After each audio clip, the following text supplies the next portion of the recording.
calm seems to have returned to Gaza after the worst fighting there with Israel in 7 months. The air raid that killed the leader of the armed group responsible for the 2006 kidnapping of Israeli soldier Gilad Shalit, triggering 4 days of tit-for-tat missile launches and strikes that left 25 Palestinians dead. Now, the events of the past 4 days reflect both a tragic stalemate over Gaza that's endured for years. The words "stuck in time" spring to mind. But as we're about to see, the past 4 days also include some subtle shifts in approaches, shifts dictated by upheaval in the wider region. We'll most notably see what it all says about Gaza's rulers, Hamas, in their first such a crisis since officially breaking with former benefactor Syria. Today, in the France 24 debate, we're going to be asking whether Gaza, we're looking at a changing political landscape in Gaza. And with us from the capital there, France 24 correspondent Gallagher Fenwick. Thanks for being with us. Also with us, joining us here in the studio, Walid Assaf, member of parliament for Fatah in the Palestinian territories. Thanks for being with us. Welcome. Also with us, Gil Mehaly, columnist from Yediot Aharonot. Welcome back to the France 24 debate. And from Washington, Youssef Mounayer, Executive Director of the Jerusalem Fund and the Palestinian Center. Thank you for being with us. The France 24 debate, where you can always weigh in on the conversation. Many of you have on this one, on Facebook and on Twitter. You can find us at François F24. Let's first go over the facts of the last 4 days, the fighting, the truce. For that, we go to Gallagher Fenwick in Gaza. First of all, how is that truce holding up? Well, Francois, it seems to be holding for the moment. It's a very fragile ceasefire, of course, because the situation remains very tense between Gaza and the south of Israel. As you mentioned, this has been the deadliest spate of violence since Operation Cast led back in 2009. More than 20 Palestinian killed, some militants, some civilians. There are also, at this point, unconfirmed rumors of more rockets this evening being shot. This may be the simple sign. This may be the action of an isolated group that doesn't necessarily fall under the control of the key players in Gaza. That being said, the major parties involved here, Hamas, Israel, and the Islamic Jihad and other factions, have come to a comprehensive agreement, probably because no one truly wants escalation at this point. All players have a lot to lose with that scenario. And there's also a very exceptional clause contained in that agreement, which Islamic Jihad is particularly proud of, and that is a demand they had made on Israel that it cease, that it stop all targeted assassinations. All right, Gallagher, we'll pick up on those points about a lot to lose for all sides, about the growing role of Islamic Jihad. Just a question, though. What started it all was an air raid against that targeted assassination against Zuhair al-Qaisi, accused of masterminding the kidnapping of Gilad Shalit, that Israeli soldier who was held for 5 years in the Gaza Strip. Who was al-Qaisi, and what is his movement, the Popular Resistance Committee? Well, he didn't necessarily mastermind the kidnapping of Gilad Shalit, but certainly participated. It was various different factions who were responsible for that kidnapping. Now, as far as Qaisi is concerned, he was relatively new on the job, actually, because he replaced a man who was behind the attacks, according to Israeli authorities, near Eilat last year. If you remember those infiltrators who came in from the Egyptian part of Sinai and crossed into Israeli territory and shot at a couple buses, killing 8 Israeli civilians and wounding tens of others. That man was assassinated. Qaisi then came on and took his place as head of the Popular Resistance Committees. Now, as far as that faction is concerned, it's the 4th biggest in Gaza in terms of numbers. It comes behind Hamas, which is number 1. That is the Islamist party ruling the Gaza Strip. Then comes Fatah, that is Hamas's secular rival, the party of Mahmoud Abbas, ruling in the West Bank. Then comes the Islamic Jihad, the faction we've been talking so much about for the past 4 days because it's responsible for a vast majority of the rockets being shot. And then comes the Popular Resistance Committees, notorious for being behind that attack which took place last year, but also for another military feat, according to them, and that was attacking and blowing up an Israeli tank during the Second Intifada. So a group which certainly isn't irrelevant, but isn't the most influential either. All right, Gallagher Fenwick, thanks for that. We're going to check in with you shortly again. Gil Mihaly, the Israeli Prime Minister, described al-Qaisi as, quote, a mega-terrorist. Was he a mega-terrorist? I'm not sure what that means. Well, actually, I'm not privy of the same information as Benjamin Netanyahu, but the Israelis said that he was working on another terrorist attack from Sinai. And it wasn't mentioned earlier, but one of the many dimensions of the problem is the fact that Egypt is falling apart, and Egypt doesn't control the Sinai anymore, even though they have a very large amount of troops there for a few months, and they try to hunt down the Bedouin factions. It doesn't work. Sinai is almost an autonomous no man's land, ruled by gangs. And the Israeli claim is that the committees were working on another Eilat-like attack, and he was assassinated in order to prevent that, because whenever it comes from Sinai, it's not only an Israeli-Palestinian issue, it's an Israeli-Palestinian-Egyptian issue. And Israel does everything it can in order not to worsen relationships with Egypt, which are already very, very tensed. Youssef Munayer, you heard our correspondent Gallagher Fenwick there mention the list of some of the important players inside of the Gaza Strip, and singling out Islamic Jihad as the one whose star power is rising. And are there indications of that during these 4 days of tit-for-tat attacks that we saw?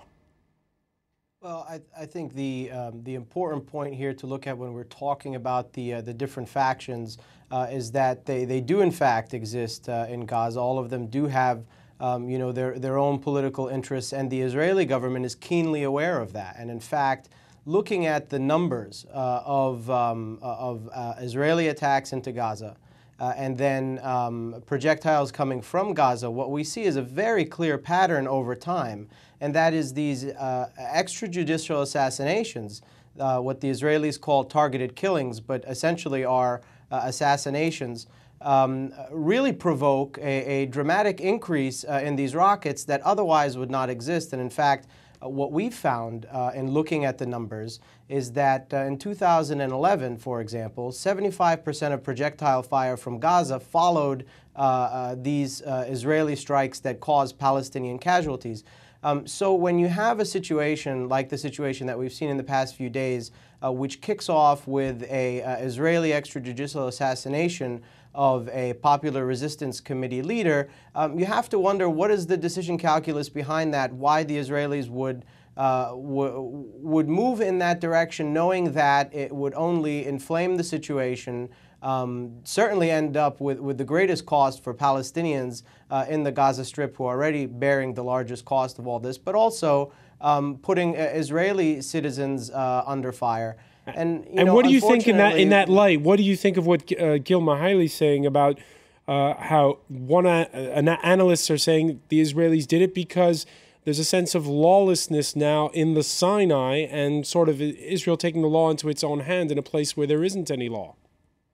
Well, the problem that's inherent in these extrajudicial assassinations is that we really have no way of knowing what or verifying what the Israelis are claiming about the connection between any of these people and anything going on in Sinai. In fact, the attacks in Eilat, which took place last year, in August, which the Israeli government immediately blamed on the popular resistance committees and then committed an extrajudicial assassination of the predecessor to the person who they just killed this weekend, we later found out through a number of sources in the Israeli media that the popular resistance committees probably had nothing to do with that whatsoever.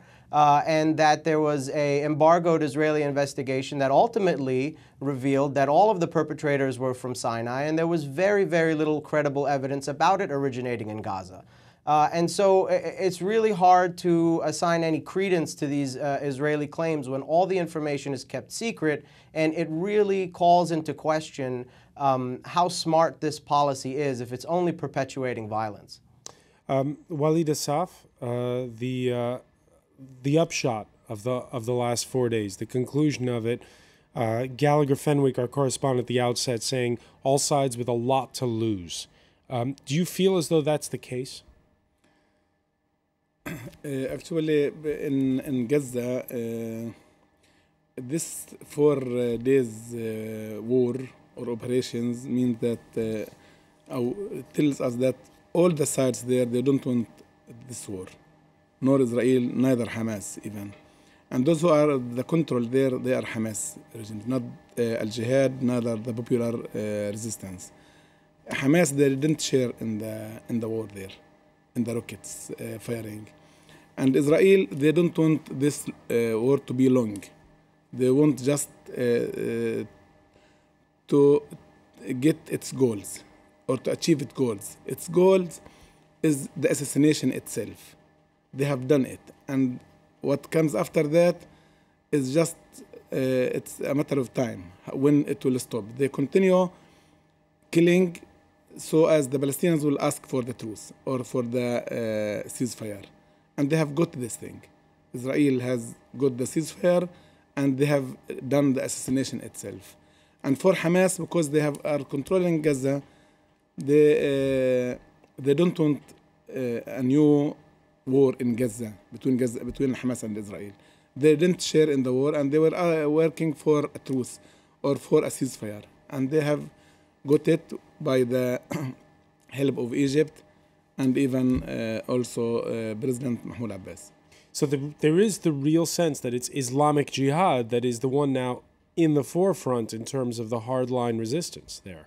Yes, it is not only now. It's since the war of Gaza, Islamic Jihad is in the front in the war. In the front with Israel, it is in the beginning.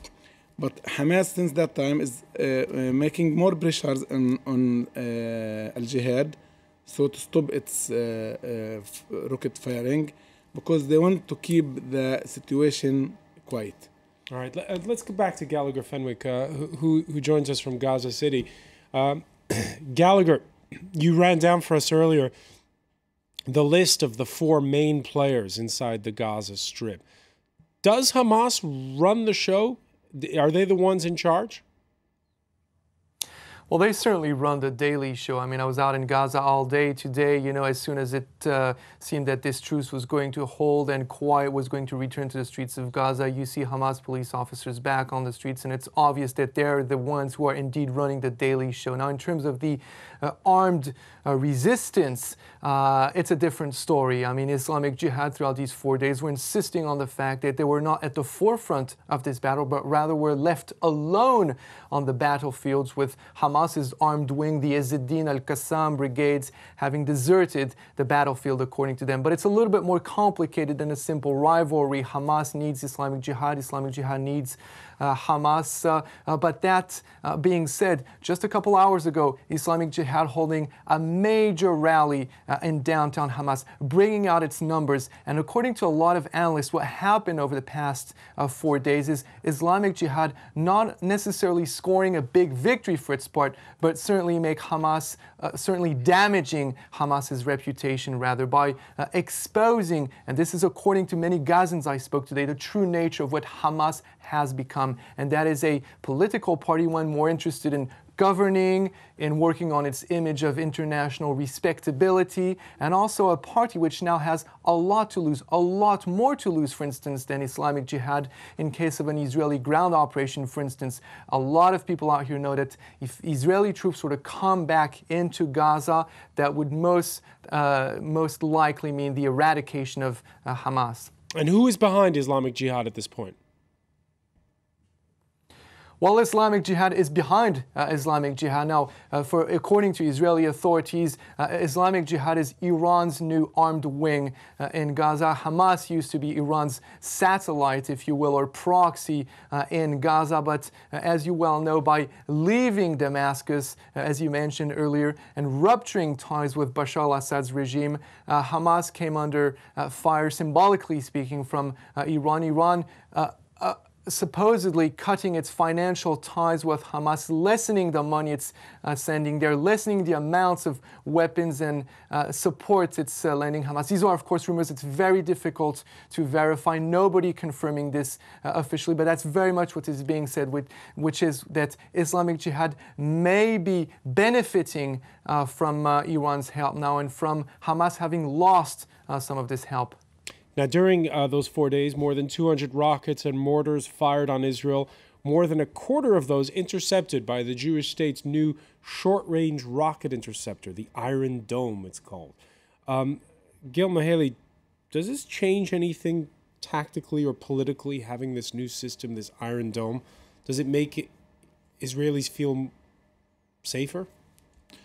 Just a short remark about the situation in Gaza. Hamas tolerates the fact that other organizations have long-range rockets, which in the context of Israel and Gaza are strategic weapons.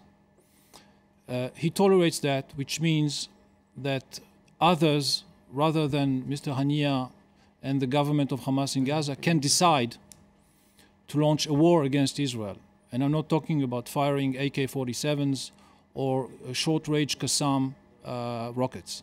And since Hamas tolerates that, he's responsible. So either Hamas is incapable of maintaining his control of Gaza, or he's allowing the situation in order to benefit on both sides. Having someone fighting against Israel and being, of course, not held accountable. And this Iron Dome, this Iron Dome. The Iron Dome gives not only Israel, but the others a chance. The problem with democracies is democracies are regimes of panic. And so many rockets without Iron Dome would have made a lot of damage and probably more dead. And a democratic government, when you have people dying in the streets and you have lots of damage, they have to do something. Iron Dome is not 100% insurance, but in this case, for example, the last 4 days, damage was marginal. There were no dead on Israeli side, so the Israeli government could be reasonable and let the wave cooler pass. Heads could exactly prevail. What we must understand about Iron Dome is two things. First of all, that its mission is not to intercept all rockets, but only rockets that are aimed at population centers. So it's not 25%; it's probably around 85%. I'm gonna interrupt you, Gil Mihaly. We're gonna pick up on that point when we return. We're gonna have to take a quick break. This is the France 24 debate.